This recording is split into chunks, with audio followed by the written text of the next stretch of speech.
तो लीजिए प्यारे विद्यार्थियों, आप सब लोग अपने आज हो चुके समसामयिक भारतीय समाज में शिक्षा के क्वेश्चन पेपर के उत्तर का मिलान कर लो। जैसा पेपर प्यारे विद्यार्थियों मेरे द्वारा बताया गया था, अगर आपने कल वाली हमारी क्लास देख ली होगी जो कि शाम को 4 बजे आई थी लाइव क्लास, उसी में से पूरा का पूरा प्यारे विद्यार्थियों देखो पेपर आपका बनकर आया है।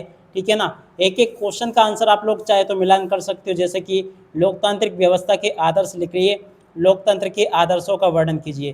क्वेश्चन थोड़े से बना बना के दे रहे हैं, मगर देखो ये वाला अगर आपने उत्तर लिख दिया होगा तो बिल्कुल पूरा का पूरा आपका एकदम सही होगा। और चलो मैं आपको बता देता हूँ कि आपके पेपर में कहाँ कहाँ से क्वेश्चन पूछे गए हैं। जैसे कि लोकतंत्र के लिए शिक्षा के उद्देश्य का वर्णन कीजिए, भारतीय समाज की विभिन्न चुनौतियाँ बताइए। ये भी प्यारे विद्यार्थियों देखो हमारे द्वारा दिए गए नोट्स में से ही आ रहे हैं। पूरा का पूरा पेपर आपके प्यारे विद्यार्थियों देखो अभी 8 पेपर बचे हुए हैं। सभी अगर आप लोग चाहते हो कि सभी के सभी 8 पेपर वहीं से आए जो कि हमने बताए, देखो आपको मैं और क्वेश्चन का मिलान भी करवाता हूँ जो कि हमारे द्वारा बताए गए पेपर में से छपे थे पूरे। ठीक है। और जिन बच्चों ने भी अभी तक नोट्स नहीं खरीदे हैं वो जल्दी से नोट्स जरूर खरीद लें, क्योंकि देखो पूरा पेपर प्यारे विद्यार्थियों आपका परीक्षा में इसी में से बनकर आ रहा है। थोड़े थोड़े क्वेश्चन जरूर चेंज हो रहे हैं। कैसे चेंज हो रहे हैं, जैसे कि मैंने आपको पढ़ाया था सामाजिक स्तरीकरण से क्या तात्पर्य। ठीक है। अब पेपर में दे दिया सामाजिक स्तरीकरण की परिभाषा लिखिए, दोनों का मतलब एक ही था। अगर आपने इसकी जगह ये लिख दिया होगा बिल्कुल आपका सही होगा। ठीक है। इसके अलावा देखो प्यारे विद्यार्थियों, यहाँ पर क्वेश्चन वैश्वीकरण के दोष बताइए, और इसके बाद में कस्तूरबा गांधी बालिका विद्यालय के उद्देश्य लिखिए। एक एक क्वेश्चन प्यारे विद्यार्थियों देखो हमारे द्वारा दिए गए नोट्स में से बनकर आए हैं। ठीक है। आशा करता हूँ कि ये पेपर आपका बहुत अच्छा गया होगा, और जो जो क्वेश्चन मैंने आपको बताए हैं उसी में से प्यारे विद्यार्थियों आपको क्वेश्चन देखने को मिले होंगे। एक भी क्वेश्चन का आंसर प्यारे बच्चों इसमें से आपका बाहर नहीं गया होगा। चलो फिर भी एक बार मैं आपको आपके पेपर के उत्तर का मिलान करवा देता हूँ, जिससे कि आपको पता चल सके कितना पेपर आपका सही हुआ और कितना पेपर प्यारे विद्यार्थियों आपका गलत हो गया। ठीक है। अब चलो अपन उत्तर का मिलान करते हैं ताकि आप सबको पता चल सके कितना पेपर प्यारे विद्यार्थियों आपका सही हुआ और कितना पेपर प्यारे विद्यार्थियों आपका गलत हो गया। देख सकते हो जो जो क्वेश्चन मैंने आपको बताए थे ना, उसी में से पूरा का पूरा प्यारे विद्यार्थियों आपका पेपर बनाकर दे दिया है। एक भी क्वेश्चन का आंसर प्यारे बच्चों देखो इसमें से बाहर आपका नहीं गया है। ठीक है। अब चलो मैं आपको जल्दी से आपके क्वेश्चन के आंसर का मिलान करवा देता हूँ, जिससे कि आपको पता चल सके कि कितना पेपर आपका सही हुआ और कितना पेपर प्यारे विद्यार्थियों आपका गलत हो गया। ठीक है। तो देखो इस प्रकार का पूरा क्वेश्चन पेपर था।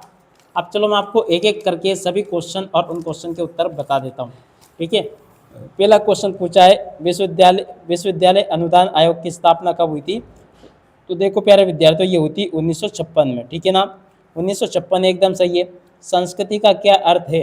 इस क्वेश्चन का आंसर प्यारे विद्यार्थियों अगर आपने इस प्रकार से लिखा होगा, जैसे कि आपने लिख दिया होगा संस्कृति का अर्थ है रहन सहन, खान पान, आचार विचार, कला, भाषा, नैतिक मूल्यों और परंपराओं को उस समग्र रूप से है जो एक पीढ़ी से दूसरी पीढ़ी में हस्तांतरित होती है। अगर ऐसा लिखा होगा एकदम सही होगा। शिक्षा को किस सूची में रखा गया है, तो देखो प्यारे विद्यार्थियों इसको समवर्ती सूची में रखा गया। किसमें, समवर्ती सूची में। वैश्वीकरण का अर्थ लिखिए। देखो संपूर्ण विश्व का एक होना ही वैश्वीकरण कहलाते हैं। और ज्ञान का हस्तांतरण से क्या तात्पर्य है।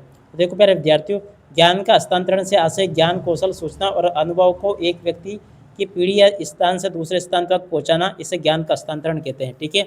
अब जल्दी से प्यारे विद्यार्थियों आप लोग सही विकल्प का मिलान कर लो, जिससे कि आपको पता चल सके कितने आपका सही विकल्प सही हुआ, कितना गलत हो गए। राष्ट्रीय शैक्षणिक योजना प्रशासनिक विश्वविद्यालय न्यूपा स्थित है। तो देखो प्यारे विद्यार्थियों दिल्ली में स्थित है। सामाजिक स्तरीकरण का प्राणी शास्त्रीय आधार क्या है, तो देखो लिंग है। जिला प्राथमिक शिक्षा कार्यक्रम कब प्रारंभ किया गया, तो देखो ये प्रारंभ किया गया था 1994 में।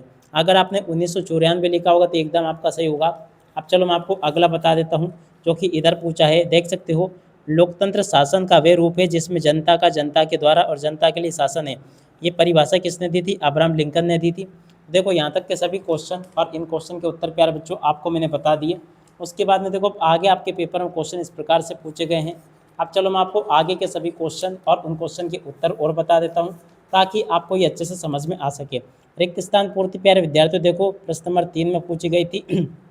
तो चलो मैं आपको जल्दी से प्रश्न नंबर 3 के उत्तर और बता देता हूँ। संविधान के अनुसार समस्त विषयों को 3 सूचियों में विभक्त किया गया। जितने भी बच्चों ने यहाँ पे 3 सूची लिखा होगा उनका सही होगा। भारत में जाति का आधार क्या है, तो देखो प्यारे विद्यार्थियों भारत में जाति का आधार क्या है, आप सब लोगों को पता होगा। जाति का आधार भारत में है जन्म। जिन बच्चों ने भी यहाँ पे लिखा होगा जन्म, उनका एकदम सही हो गया होगा। संघ और राज्य दोनों संयुक्त दायित्व है। तो देखो प्यारे विद्यार्थियों, शिक्षा शिक्षा जो है ना संघ और राज्य दोनों का संयुक्त दायित्व है। अगर आपने यहाँ पे क्या लिखा होगा, शिक्षा लिखा होगा, तो ये बिल्कुल आपका सही होगा। अब अगला क्वेश्चन, मध्य प्रदेश जन शिक्षा अधिनियम में पारित हुआ। तो देखो प्यारे विद्यार्थियों, मध्य प्रदेश जन शिक्षा अधिनियम पारित हुआ था 2002 में, ठीक है ना। जिन बच्चों ने भी यहाँ पे 2002 लिखा होगा उनका एकदम सही होगा। अब अगला क्वेश्चन, मानस चित्रांकन प्रावधि में किया जाता है। तो देखो प्यारे विद्यार्थियों, यहाँ पर अगर आपने मनोविश्लेषण लिखा होगा या मनोविज्ञान लिखा होगा तो भी आपका सही होगा। क्या लिखना था यहाँ पर, वैसे सही इसका उत्तर था मनोविश्लेषण, ठीक है ना। इस प्रकार से प्यारे बच्चों देखो मैंने यहाँ तक के सभी क्वेश्चन के आंसर बता दिए। अब आप लोग कमेंट करके बताना कि आपका पेपर कैसा गया। जो जो क्वेश्चन मैंने आपको नोट्स में दिए थे उसी में से पूरा का पूरा पेपर प्यारे विद्यार्थियों बनाकर दे दिया गया है। आप चाहे तो एक एक क्वेश्चन के आंसर का मिलान कर सकते हो। अगर प्यारे विद्यार्थियों आगे भी आप लोग चाहते हो कि वाकई में आपके पेपर बहुत अच्छे जाए सभी विषय के, तो इसके लिए आपको क्या करना होगा, प्ले स्टोर पर आ जाना है और प्ले स्टोर पर आगे यहाँ पे राजेश सर लिख कर सर्च कर लेना। ये वाला ऐप मिल जाएगा, इस ऐप को डाउनलोड कर लेना। यहाँ पर आप सबके लिए ऐसे नोट्स उपलब्ध करवाए गए जिनमें से कि 100% आपके पेपर बनकर आ रहे हैं। तो जल्दी करें, देर ना करें, क्योंकि देखो अभी आपके 8 पेपर बचे हुए और तैयारी में लग जाए। अब इसी के साथ में इस वीडियो को यहीं पर पूरा करते हैं। नमस्कार, जय हिंद, जय भारत।